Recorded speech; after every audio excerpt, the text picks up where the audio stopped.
किसी ने कहा कि साहब हाउस नंबर 0 है, 80,000 लोगों के हाउस नंबर 0 हैं, इसीलिए वो फर्जी हैं। अगले दिन कई सारे मतदाता खड़े हो गए, उन्होंने कहा नहीं साहब, हम तो यहां रहते हैं। तो आपके थ्रू मैं जनता को बताना चाहता हूं कि हर पंचायत और हर म्यूनिसिपैलिटी में जरूरी नहीं है कि आपका घर होते हुए भी उसको घर का नंबर दिया गया। तो चुनाव आयोग जो कि एक एक मतदाता को ढूंढ कर उसका वोट डलवाता है। आपको पता है अरुणाचल प्रदेश का एक गांव है मालेगांव, जहां सिर्फ एक मतदाता बहन के लिए पूरा चुनाव आयोग 2 दिन तक ट्रैकिंग करके जाता है और उनका वोट लेके आता है। वही चुनाव आयोग जो गिर फॉरेस्ट के पीछे एक महंत हैं, उनके लिए 1.5 दिन की ट्रैकिंग करने जाता है, पूरा वोट बूथ बनाता है और वोट लेके आता है।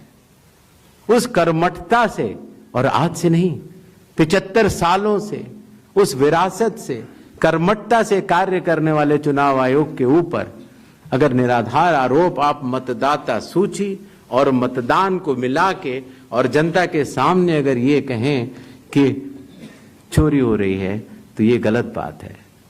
जनता सब समझती है। किसी व्यक्ति के अगर 2 जगह वोट भी हो तो भी वो एक ही जगह वोट करने जाता है। 2 जगह वोट करना कानूनी अपराध है। और अगर कोई भी व्यक्ति ऐसा कहता है तो सबूत तो चाहिए। सबूत मांगा था, मिला नहीं। इसी तरीके से जिन लोगों के पास घर नहीं होता, आप लोग भाग्यवान हैं, कई लोगों के पास घर नहीं होता लेकिन उसका नाम भी मतदाता सूची में होता है। और उसका पता क्या दिया जाता है? उसका पता वो जगह दी जाती है जहां वो व्यक्ति रात को सोने आता है, कई बार सड़क के किनारे, कई बार पुल के नीचे, या कई बार लैंप पोस्ट के किनारे। और फिर अगर ये कहा जाए कि वो फर्जी मतदाता है, ये हमारे गरीब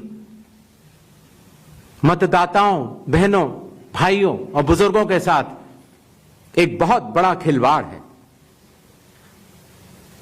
0 नंबर।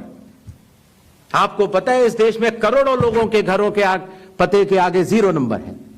क्यों? क्योंकि पंचायत, म्यूनिसिपैलिटी, जिस घर में वो रहते हैं, उन्होंने उनका नंबर नहीं दिया। शहरों में अनऑथराइज्ड कॉलोनीज हैं जहां उनको नंबर नहीं है, तो वो अपने फॉर्म में